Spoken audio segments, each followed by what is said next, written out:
And so I just jumped off the roof, like out of nowhere. I just jumped off the roof. And when I landed with my foot slanted. And so when it hit the concrete, it like did a little whiplash. And so my ankle twisted.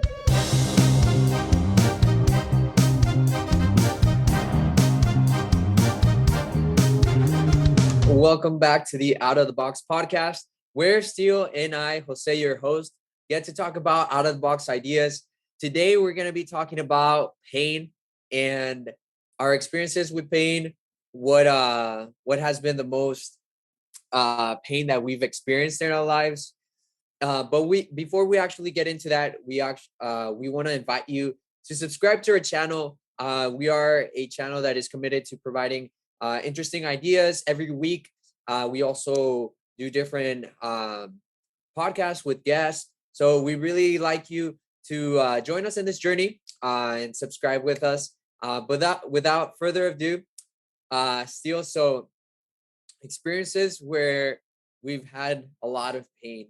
What do you think? What comes to mind uh as far as like pain? Like, have Yeah, you ever injured yourself or broken a bone or anything like that?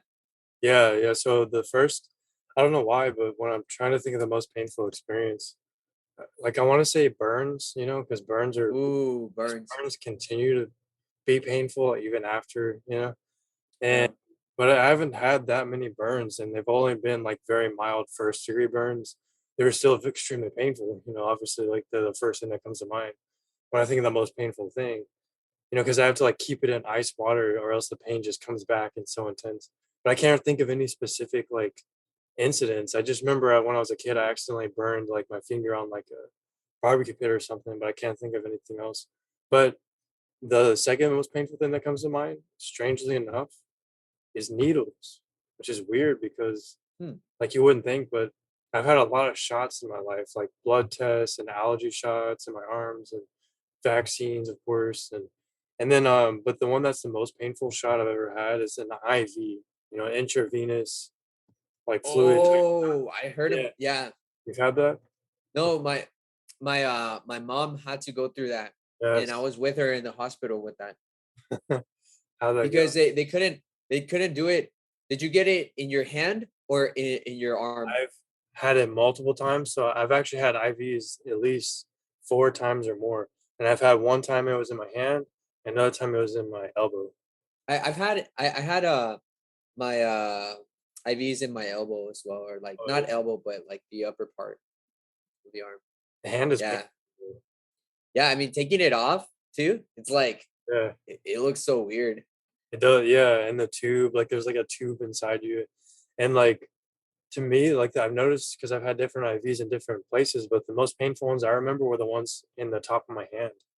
For some Oh reason, it's just really man, painful there, I don't know my why. my mom's had because my mom's veins hide Oh, yeah, from same. like her skin just like is too like pale that they sometimes like it just like hides, and Yeah, so like they have to go through her hand, and she says that like that's like 10 times worse than yeah, no, like and especially if they have a hard time finding the vein, it's, like, painful, and yeah, because they keep puncturing. Oh exactly, man, just made me exactly, think about it. and it's almost like the feeling of your hair getting pulled extremely hard mixed with, like, pain, I guess, if that makes sense?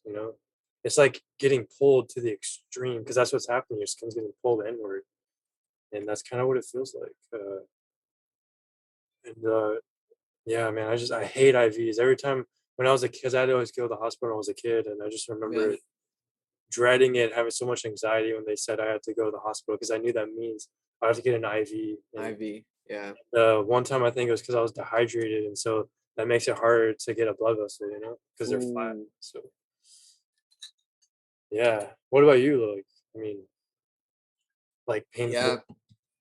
I think for me, two experiences come to mind, but one in particular was so when I was about to go to St. Mary's, um, there was this activity that's done beforehand where you get to go see the university, and you get to sleep over. It's called Sleeping Bag Weekend, and I'm sure you might have heard of it. Oh, And so I went into this program or activity, right? And that first night, you get to stay with a resident, so somebody that lives there that has a open bed.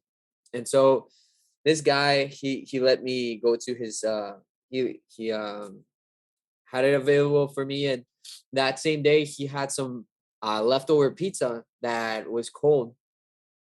And so I go and get I he offered it, and so I ate some pizza. I won't say the brand, but it's a pretty good common brand. And that same night when I was trying to sleep, my stomach was just like burning, right? you're like, oh, is it? But it was like they were like setting on fire my stomach, Man, that's and anywhere that I moved, like it would burn. But after a couple of minutes, like it like went away, and so it was just like it was not even minutes, maybe like 2 or 3 hours. So it was not that bad.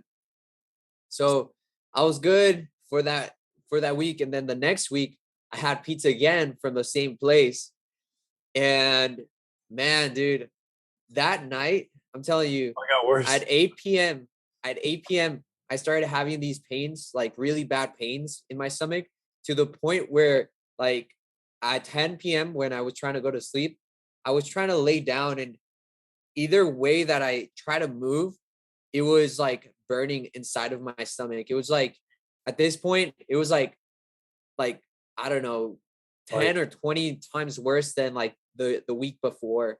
couldn't get comfortable no matter what. And I couldn't get comfortable, and the only comfortable position was like a fetal position, Yeah, doubled over. it, but not laying down. It was just like forward. It was like when you have your Oh, knees tucked in, kind of like that. Um, and so it was not until 6 in the morning that I told my parents to take me to the hospital. This was like in high school. man. And so it was 8 p.m., 6 a.m. So 8 hours had transcended since the right 8 hours, four, It's a long eight, time. four. No, like 10 hours. Dang, man. Yeah, 10 hours had passed, and I was still like holding the pain down. But I told my parents, like, hey, I need to go to a hospital. And so they took me over, and man, like the only thing that would comfort me was like a blanket that I had, and I would place it near my stomach, and that would provide some comfort. But Yeah, like it felt, I don't even know if to say like I had like glass inside my stomach or something like that. Like it was so bad, so man. bad. So the doctor, like, finally they let me in, because it was like super early in the morning. So the doctors are doing their transition, and so there wasn't doctors in the hospital. And so finally, like, somebody take a doctor takes me in, and they check me, and they're like, "Oh, your appendix is about to burst. We have to remove it right now." And so I had to go through the whole morphine and like all these Dang, crazy drugs and stuff. yeah. Um, and yeah, I mean, I got it removed, but that was probably one of the times that it was like so bad that I couldn't handle the pain anymore. Yeah, I couldn't It's function. like, It was almost unbearable.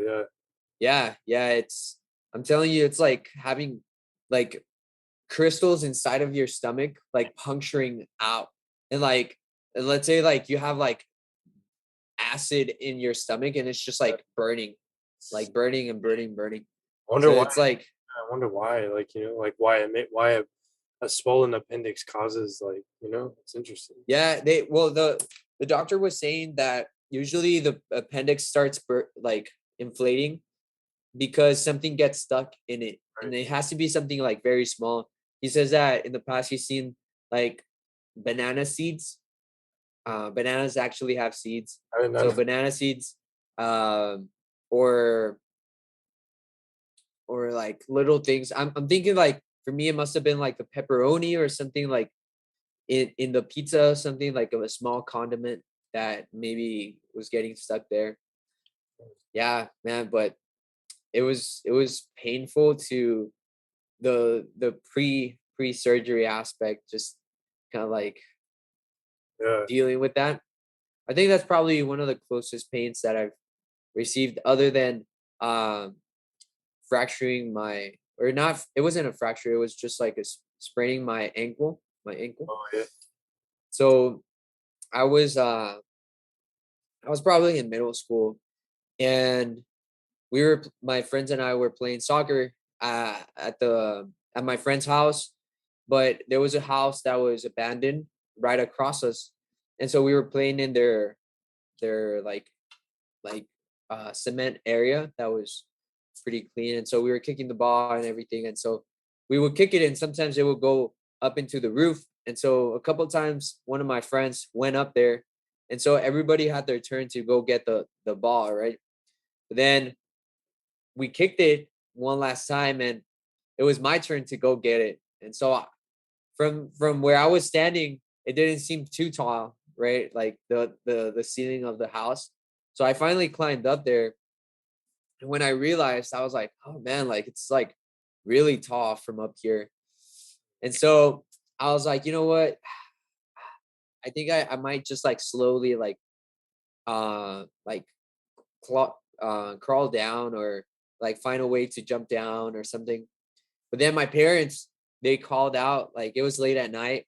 They called out and they were like, "Hey, we're leaving." And so I was like, "Oh man, I have to go." And so I just jumped off the roof, like out of nowhere.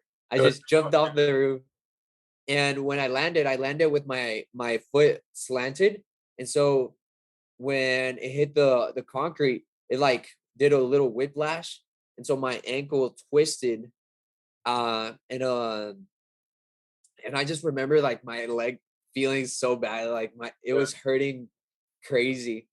But I didn't tell my parents until the next day. Yeah, this is And way off. so my it was like time to go to school, and I told my mom, I was like, hey, like I actually jumped off the roof, and like my leg's not getting better. It's And not good. so It's like so swollen. I don't know what's up with me trying to hold pain. I don't know. But yeah, so I ended up having to get like a brace and everything on my leg.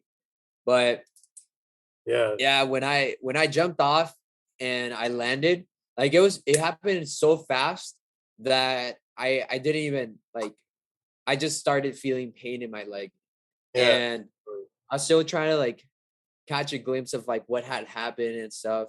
Catching But reality. yeah, man, it was That's crazy. And I was just like trying to like walk on it, and it was just like so hard, man. because every time I would put pressure on it, I think when I went to the doctor, they did say that one of my bones in my foot like cracked a little bit, like chipped off a little bit. Um, but it's healed over time, so it's good. But That's good. supposedly, yeah, like it fractured the bone a little bit. Yeah, no, I haven't had like a full broken bone either, but I did have like a hairline fracture. You know, I think Yeah, that's what it was, like a hairline fracture. yeah, yours too. Yeah, I Yeah. think you might remember at St. Mary's that year I came with a cast and I was on crutches. Oh yeah, yeah, yeah. I remember. That was the hairline. Yeah, because I was filming a scene for the Fallout regression movie that we were making during the hot summer, and so it was really hot. And I climbed on top of this travel trailer thing, and so the roof is made of metal, so it's really hot. And so when I was getting back down after I got the shot from above, you know, the grass is really tall, and so it's hard to really tell what's there, you know. So I think, oh, it's fine, I'll just jump down or slide down. But I was kind of rushed sliding down because the roof was so hot, so my hands were like touching it, and so I rushed it more than I could. I should have taken my time, you know. And when I came down, up to my surprise, my right foot hit this concrete thing sticking in the grass that I didn't even realize was there. And so I was really surprised when it happened, you know. And then I didn't really feel any pain at first, you know, but then it came like I didn't really feel pain for a long time until way later. But I knew something was off because like the way my foot was moving and the way it was hard to walk on it, I was like, yeah, something's not right. And then I found out it was a hairline fracture, and I think a tendon got pulled off or something.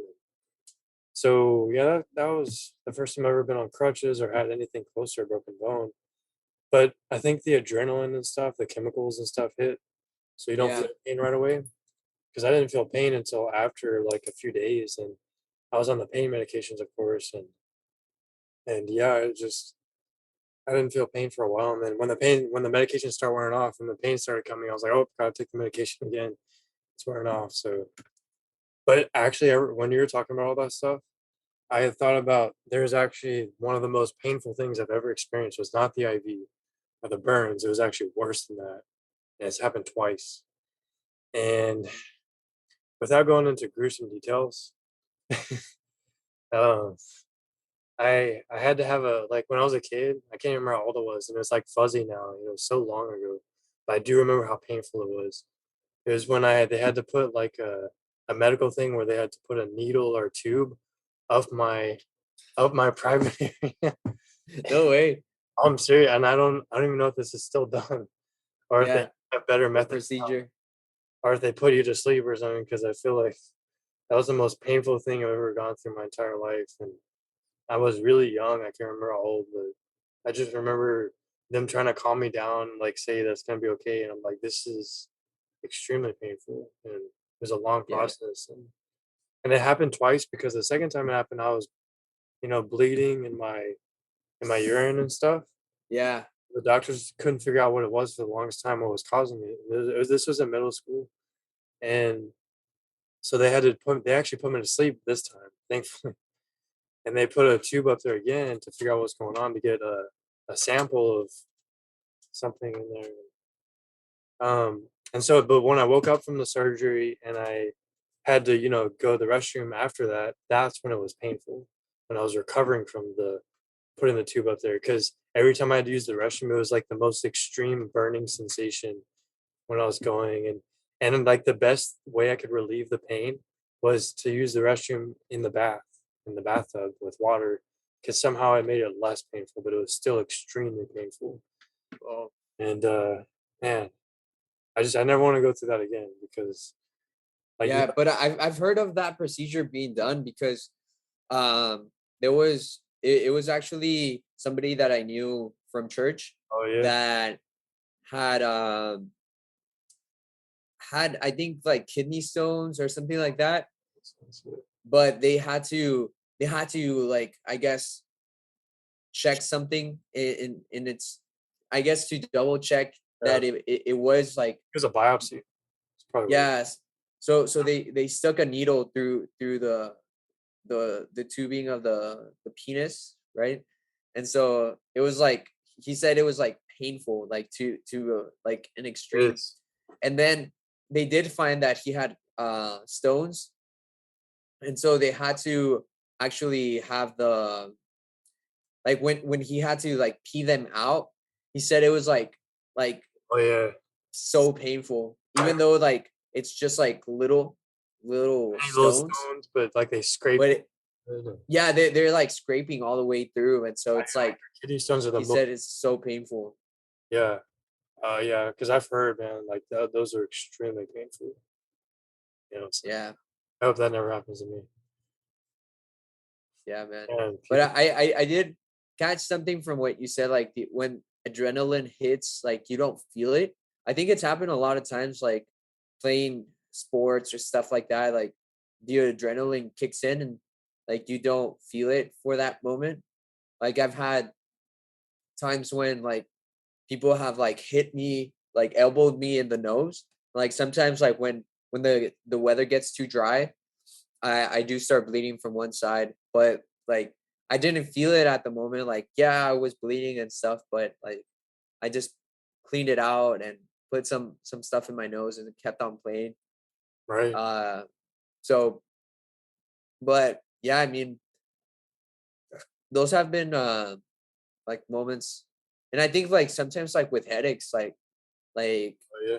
there's Yeah, times you, that you had migraines or something. yeah, migraines, man, those Those can be tough because you can't think, you can't function, you can't do basically anything. Like, imagine, yeah. and honestly, I was looking at like because I tend to be very prone to headaches. Um, and I was trying to figure out why, but I think I was doing some research and I found that like in your neck, like sometimes like headaches are not even caused by your like brain or Yeah. like it's actually stress that builds up in your shoulders. Mhm. And since sometimes when I'm working like with stuff like I'm working with my hands and I get stressed and my shoulders go up, that creates like tension in the neck and the upper shoulders, which in effect creates stress on the head. And so that's what sometimes causes headaches. And I've been realizing like right now I grab myself a little bit in the upper part of the neck or the like bottom part of the head, like right here in this side. And I noticed that like it's a little bit like inflamed or stressed. And so I've been like just massaging it. And I think a lot of people deal with this type of pain as well because they put their head they protrude their head outward. And so when you protrude your head outward, it like builds like stress here and it like these muscles weaken, Yeah, right? strains in the muscles, and I bet it's the nerves too, you know? Yeah. Yeah, exactly. So the nerves can get pinched. And I Yeah, think that that might be what it is like some a lot of I was reading up in a lot of different professions like hairstylists who have to be like cutting hair and looking down, like a lot of them suffer from that because it's like they have to keep looking down think about to work. yeah, and think about the generation on phones, you know, and, like, looking Oh yes, yeah, exactly. Like nowadays with the phones where people are like constantly on a screen, you know, that for sure like adds to the like to the pressure that one's creating on the upper back. There's like a bone that connects to the back to the neck. And I think that one is like what receives even all right now, I like can feel neck pain that's sore right here, you know? So yeah. and it's But like supposedly they were saying it's also it can also be like with the bed that you have or right. the pillow. Yeah, So there's like a lot of aspects too. I believe that for sure, and it's almost like a cold pain. And, you know, just talking about this reminded me of another extreme pain that I've had in my life in high school. I think it was senior year or junior year, and I guess I just slept wrong, you know? Or actually, I think I know what it was. I had lifted that piano I have downstairs in my living room. I had helped Yeah. my brother and dad lift that up when we bought it for the first time, bringing it to the house, and it's really heavy, of course, as you can imagine. Um, and what I think happened is maybe I overexerted myself, I guess, because I'm not used to lifting that kind of stuff. And so the next morning, all of a sudden my back, and I thought, well, maybe it's also I slept wrong too, who knows? But my back was in extreme pain, like the worst pain. Like I sat up and it like I felt the nerve or something get stretched or moved or pinched the wrong way. And then the whole rest of the day was extremely painful. Like it was so painful that I was telling my mom, I'm gonna have to go to the hospital because like, I don't even know what to do. Like, I could barely move. Like, I could barely walk because if I moved the wrong way, it felt like someone was taking a knife with like the jagged teeth edges on it and scraping it against the nerves in my back. You know, and Wow. that's exactly what it felt like. And I've never felt, now that I really think about it, I don't know if I felt pain that extreme. That's the closest, that might even be worse than the pain with the tube going up my private area, honestly, now that I really think about it. Because like whenever it hit that certain nerve, it was like maybe that's what it was. Maybe it was a nerve. Maybe that's why it was so painful because it's like the nerve itself. And I remember it was funny because I don't know I had to go to high school that day, you know, and I was walking with my friend to the car to go drive to the other because we went to another school as part of the high school for other classes that they didn't have at the high school. And so I would ride with him instead of taking the bus because it was just funner, I guess. And I remember we were going in the parking lot, like I moved, I was like, oh, and he was like, what's wrong? Like I couldn't catch my breath because it was so painful, so I couldn't even talk. He was like, what Yeah. the hell? He was like, what the hell is wrong with you? And I'm like, I messed up my back like really bad. So like I don't know, like back pain is pretty common for a lot of people. I don't know if you've ever experienced that or not, but Yeah. Yeah, like one time since I'm pretty tall, um like I had to do like, well, not that I had to, but I got this party. I wanted to start doing face painting, right? And so I was practicing, I was preparing for this party that I was gonna do. And the day of the party, there was just like a bunch of little kids. And so I had practiced on a like director chair. Like usually they're a little bit taller, but I had practiced with adults like my parents and stuff like that. So they tended to be a little bit taller, but the little kids are still pretty small. And so I had to be bending down to like face paint them. And sometimes I was at the point where I would just kneel and they would be like almost at my height. After a while. And so it was 2 hours of doing that. And after those 2 hours, I'm telling you, man, it was like this pain that I could not, it was especially the next day. Like I didn't feel it too much then. Like I could feel a little bit of pain. But the next day when I woke up, I was just like, oh man, like there was just this pain in my back that it was kind of hard to walk. It's like sore, you know, like that reminds me the time me and my friend were presenting. We were presenting at the middle school when we were in high school, the robotics thing, and my friend Jacob, like we were standing for a long time. I guess we weren't used to it, but like he was like telling me before the presentation that his back was hurting, and I guess from the whole day. And we were standing for the whole class, and this was actually one of my old teachers from middle school that I recognized, and he was a really cool teacher. You know, he always like encouraged me and stuff, and thought highly of me, I guess, from what he said to me. And like our other teacher from high school was presenting. He was talking, and Jacob's over here, and I'm over here, and like I just barely glanced over, and I see Jacob. He's like, ah, and I just like like burst out laughing in front of the whole class. But like it's a short laughter, so like I try to like hide it because I look over and I'm like trying to hide it, and I see the other teachers like looks at me like, and the teacher talking looks at me like kind of like I don't know if he's angry, but he's like confused, and I'm like like trying to pretend like it's a cough. I was trying to play it off, and then I could not look in that direction anymore because every time I looked at Jacob and he was holding his back, I would like want to burst out laughing and like having a laugh attack in front of the whole class. Yeah, When it happens, that's funny.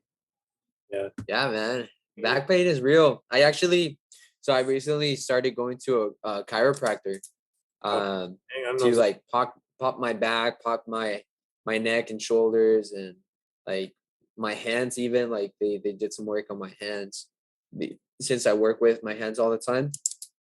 And yeah, I mean I've noticed like slight differences. Like a lot of joints do get motion back in, but I think a lot has to do with like how we position ourselves. I mean, I've been doing a lot of the exercises that they've given me, like just because since I get that pain in the neck, just like moving your head back into position, just like that is like an exercise that they've been having me do. And like you start noticing the difference like little by little, like it does go away. But I mean it's only been like 2 weeks, so it's not like massive improvements, but I think I've seen slight improvements. And at least now I know what's generating like headaches, right? Yeah, like It's not really like, and I think it honestly also has to do with the bed, because I've sometimes like when you sleep at hotels or something like that, I mean, at least I notice the difference. I sleep much better when I go to hotels and stuff like that. So more I think it might be like an outdated mattress that I have or something, pillows or the pillow. Yeah. the hotels have the softest pillow. I don't know. So I've noticed that. But yeah. So it's kind yeah, of weird. I wish I could just sleep like facing up because I'm a side sleeper, and same. so I wish I could just sleep up because it seems like that I could hold my posture better It's when kind I of sleep. hard, especially if you have acid reflux. Like for me, like that's probably what made me want to sleep on my side a lot was acid reflux. You know, but the one time I did wake up on my back asleep.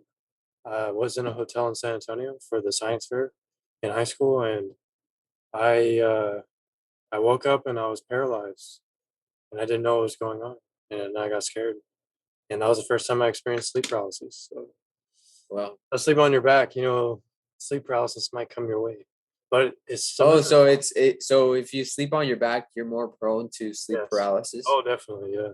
It's actually a way to induce it. If you sleep on your back and with your Why hands, is that? I don't know. I mean, I don't know. So were we just made to sleep on our sides or what? Well, I don't know. I mean, I honestly don't know why. It's just a strange. I would have to look up why, but Yeah. I think it's just. I mean, because what happens with sleep paralysis is that your mind is tricked into thinking that you're asleep, but your mind stays awake. Because our body is always becoming paralyzed whenever we go into to sleep. Because we have to, or else we would act out our dreams and it would be dangerous for us and others. So survival mechanism says you got to paralyze the body when you're dreaming, or else you're going to act out your dreams. And what happens with sleep paralysis is the mind just stays awake because of a glitch. So pretty weird. And I don't know if you ever heard about like stomach migraines, No, but I haven't. No. I've had those. Stomach migraines. Yeah, I didn't even know it was a stomach migraine until my mom told me that my doctor a long time ago told me that my pediatrician had told me that I did have stomach migraines. Because I remember like periods of time, even a few years back recently, where I'd have just this stomach pain in the middle of my stomach, and nothing could seem to relieve it. It was just come out of nowhere, and it would be extremely like almost like a knife, but like kind of a cold knife pain. And it was just so uncomfortable because it made me not want to do anything. You know? Yeah, I had stomach migraines. I mean, it's like there's even a migraine of the eye too. Yeah. But That's yeah, I mean that's crazy. the rest of it. But Yeah, it and you know what? I'm trying to think about it. Like there's people that say persevere through the pain, persevere through the pain. Like usually like in athletics, right? yeah, But there was an example because we've been talking about pain and like our experiences of pain, but now I guess we can talk about it more psychologically. yeah. Like there was this experiment where they would shock dogs, right? They would shock dogs, and if there was like a line that they had to cross, and if Oh, they crossed it, I learned. they would stop the shocking, Yeah, right? And so group A, when they crossed the line, they would stop the shocking, but with group B, when they crossed the line, they kept on being shocked, right? And so they did that experiment a couple of times, and then they did a second experiment where they did the same thing, right?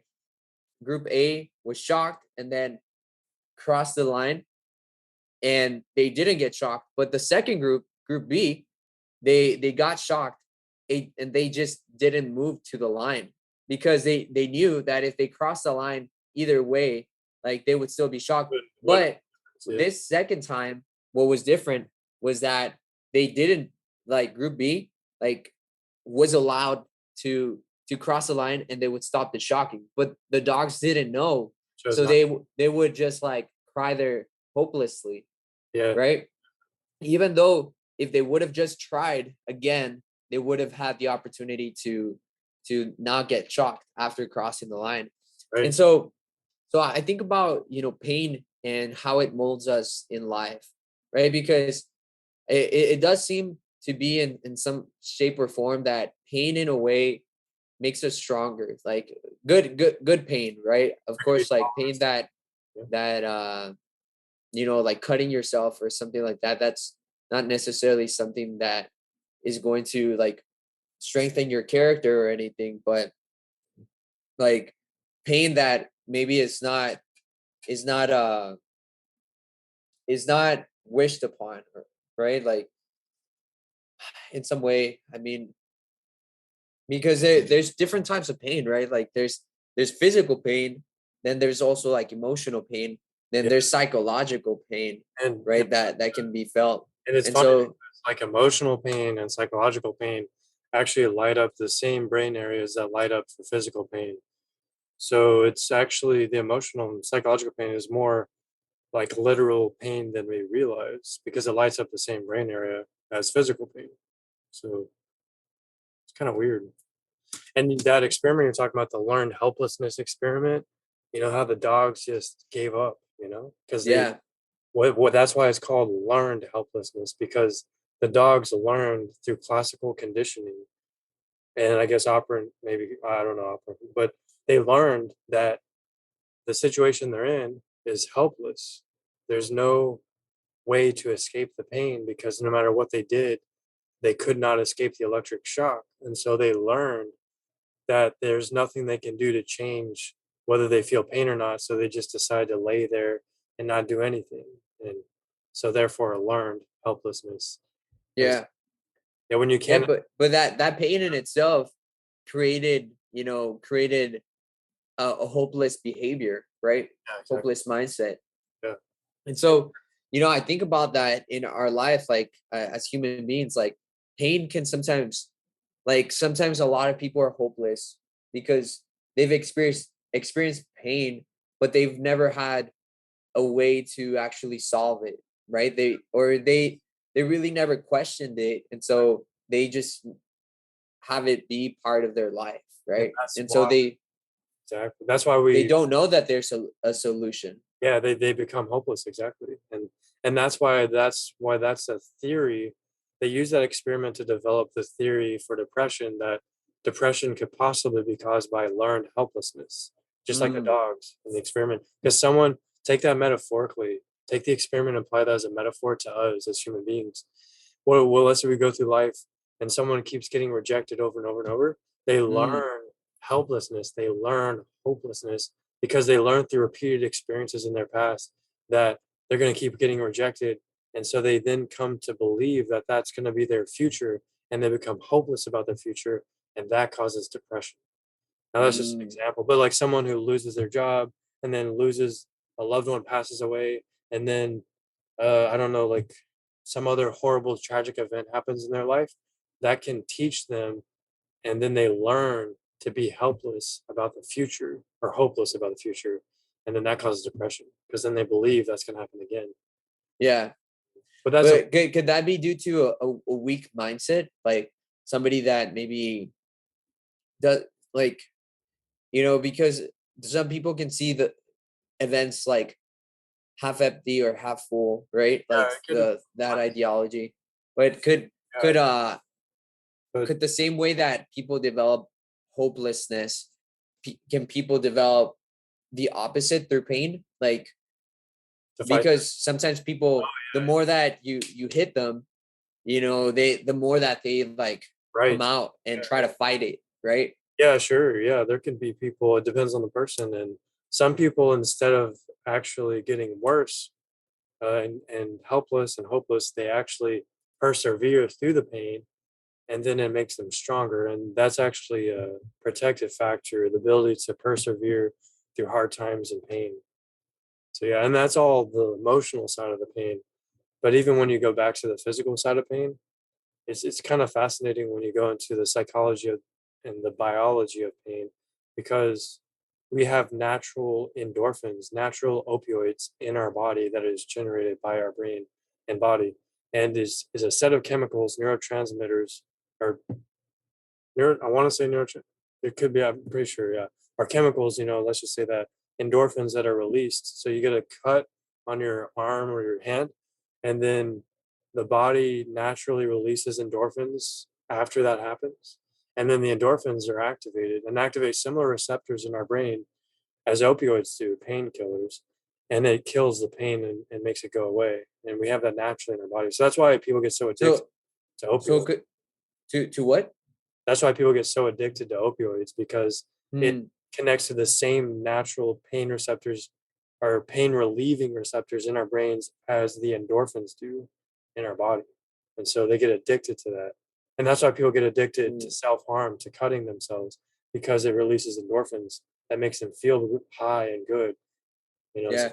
Have you ever noticed, for example, like sugar? Like, I don't know if this has to do something similar, But like I've noticed that, whenever there's like, or whenever I eat something, like for example, like maybe there's like a headache, for example, and then I eat something, like the food in itself almost like distracts my brain to not be thinking about the headache, and it starts thinking about the digestion of the food. And so That, it kind of takes away for that moment, or like maybe a couple minutes, yeah, for a like it short takes while. away focus from the pain to the digestion, which in effect stops the pain for a little bit, That could be two different things. like a distraction. Depending on what you're eating, if you're consuming any kind of caffeine, caffeine is known to be a pain reliever. That's why caffeine is also found in Tylenol, I believe. It's actually an ingredient that plays a role in fighting things like migraines and stuff, and headaches and pain in general. For some reason, I don't know why. Maybe it has to do with the fact that it's a stimulant. I'm not sure. I think that's right. I can't remember now. But also, it could be that you're really hungry and you haven't had food in a while, or you're really dehydrated, and then you're nourishing your body, and then their body's getting what it needs to be in better shape. And because, like, I know, so I don't drink water for a long time, I'll start getting headaches, and I realize it's because I'm dehydrated. And then when I eat or drink, it makes me feel better, and then the headache goes away. So I don't know, or it could be withdrawal from caffeine. If you consume caffeine regularly and then you stop, and then you get a headache, and then you consume caffeine again, and your headache's gonna go away because it's getting rid of withdrawal. Um, but there's other interesting things about pain, like biologically. Like we obviously know we have pain receptors, and that there's different receptors for the sense of temperature, heat, and cold. And for pain, for sharp pain, there's receptors for pressure, which is Mm. kind of interesting. And then there's receptors for like, obviously burns and just different types of pain. So like pain has different flavors, like taste. And I just find that so fascinating. But what's Yeah, fascinating, because when you go to the doctor, they describe it. They tell you, is it a sharp pain? Is it dull, yeah, subtle pain? Is it a dull pain? Yeah, burnings, exactly.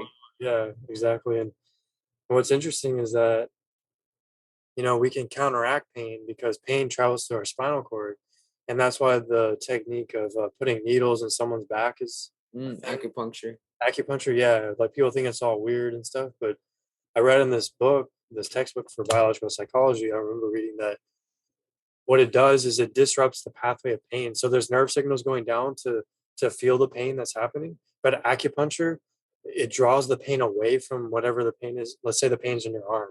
And then the acupuncture distracts it almost, you could say, because the Yeah. signals are going down. They're physically going down, the electric signals. But acupuncture, it like interrupts the flow of those signals because it's Dang. sending new signals which counteract those signals through the spinal cord. So there's actually more biology in it than we realize. And the It's last, almost like electricity, like what I've been yeah, studying, you know? exactly, it's like electricity. That's all it really is. And the last interesting thing about it, have you ever heard about referred pain? Referred? Yeah, referred pain. It's basically where you have pain in like your arm, but the source of the pain is actually somewhere else. So like let's say something's wrong with your gallbladder, but you feel the pain like in, I don't know, I'm just making stuff up. Like you feel the pain in your lower back. It's Yeah. it's not in the area where the cause of the pain should be. It's referred pain. So, Mm. and of course we could go into phantom limbs and all phantom limb pain. There's a lot of interesting stuff there too. Like there's so many things about pain. Yeah. Yeah, I know. I know my mom's had a little bit of that, and Yeah. perhaps I might have, felt a little bit, because I had read up a little bit and had seen a little bit of acupuncture, and supposedly on your foot you had, and then on your foot and your hands, or like let's say for example in your hand. My uncle was telling me he studied acupuncture, and so he was saying like the tip of your middle finger is the tip of your head, Oh yeah. right? And so like sometimes he would like press on this, and like he said that it was going to release like pressure from my head. And like there was a lot of points, like for example right here on the wrist, if there's a little bump that goes inward. And so my grandmother, when I was younger, she would when if I ever got a headache, she would press on that, Oh yeah. and she would hold it for maybe like a minute or or a minute and a half. And after that long, like the headache would start to dissipate. It's kind of interesting because it's almost like what you're saying, it's stopping the electricity from Yeah. flowing Disrupt. to that area. But I mean, at the moment, like I wouldn't, I was young and didn't put two things together, but it kind of makes sense. Like it's Right. putting a stop to the flow of electricity to perhaps that area.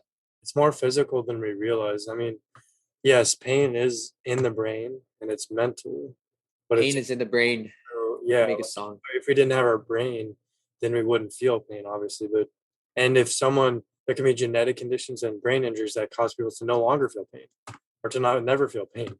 So yeah, it is very brain, Yeah, but it's also like very physical because the electric things that's a real thing that's happening. Like there's actually nerve signals electrically going down the spinal cord and traveling. So if you cut a nerve, you're going to become numb. If you get paralyzed through a spinal cord injury, you're not going to feel pain anymore. So like it is physical in that sense, and it's yeah, crazy. But if we're talking about illusions, it's all it is electric signals, electricity. That's all it is. Every sensation we feel, the sense of touch right now that I'm feeling with my hands, is just the illusion that my mind is putting together of various electric signals that are maybe interacting with the atoms that make up my hands that work chemically and electrically in my brain, and my brain perceives it the way it perceives it, and I feel the sense of touch, just like with pain. So yeah, it's an illusion. It's just electricity. That's all it really is. And yeah. so weird. And if we were to think about it in that supernatural aspect, I mean, Yeah, spiritually. like I wonder how. I know we in the past we've talked about the spirit realm and like how it deals with like energy, right? Or like what we're talking about, electricity. Yeah. And so whenever we like invoke the Holy Spirit, for example, like the Spirit of God, a lot of people say that they receive like a shower of like energy in them, like they feel heat. And it's interesting because in electricity, when you pass electricity through a wire, what it creates, if it does reach somewhere, it starts creating heat. And so it's interesting that people, when they say they receive the spirit, they feel a heat, because it's like you're the cable that's conducting this Energy. energy, right? And so and so if everything works at a uh, molecular level, then imagine if that flow of energy like consumes you, right? And then whatever pain you're feeling, like maybe goes away for some reason. Because I've had experiences where, like in this previous retreat that I went to, my hands turned on fire. Like I my Really? hands were like literally on fire.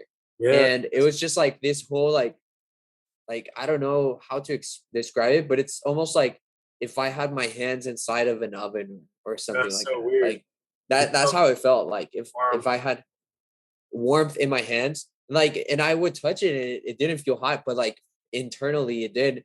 And then when I knelt, when I went ahead and knelt, my legs turned on fire. Like, and it was such a weird experience.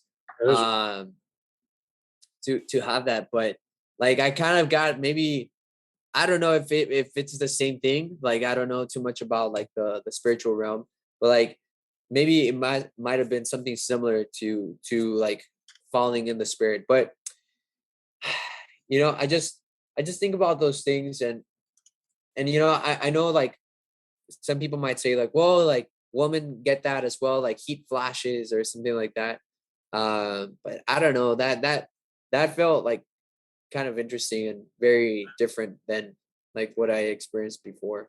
That was really cool, and what you were talking about really made me wonder about this, and that's something really interesting actually. Hypnosis. I was wondering. I checked, fact checked hypnosis because I thought about the hypnotist that came to St. Mary's, and the Oh, hypnosis can induce people to feel pain, and apparently the pain lights up similar areas in the brain that would normally activate during real pain. like the thalamus, Wow. the ACC, the insula, prefrontal, and parietal cortices. So it actually has a biological, physical reaction to the brain. Just a hypnotist suggesting someone to feel pain. It's so weird. Like it's kind of crazy how powerful the mind is. Because Yeah. about conversion disorder in psychology, and with that disorder, the brain can be so powerful that it can make someone's arm become paralyzed with no medical explanation at all. There's just, and then it made me think of an experiment that was done to where you've maybe heard of this, where there's a mirror and it's used to treat phantom limb pain too. There's a mirror and you have your hand on this side and you have your other Oh. real hand on this side. Yeah, you know me. And then you can see like a mirror of your real hand in the mirror. So it looks like you have both your hands on the table, but then you have a fake hand on this side that replaces your real hand. And then they like, they touch you with whatever thing here with like a feather or something. And then they touch the fake hand with the feather, and supposedly people can feel it as if it were their real hand because their mind gets tricked. And then Yeah. there's like a video on YouTube, and then they took a hammer to the fake hand, and the person like jolted back their hand because they thought they were actually going to feel real pain, or I think they started to feel real pain. So Whoa. like, the mind is so powerful that you can actually trick and deceive the mind into thinking that a fake rubber hand that you know very well is not real is your real hand, and they're going to feel sensation, and they actually feel sensation in a fake hand that's not even real. So Yeah. to me, that says it could be the spirit, because the spirit is, wherever it, or it's the somatosensory cortex in our brain, because we know that maps out. That's what causes our sense of touch, which is mapped across our whole body.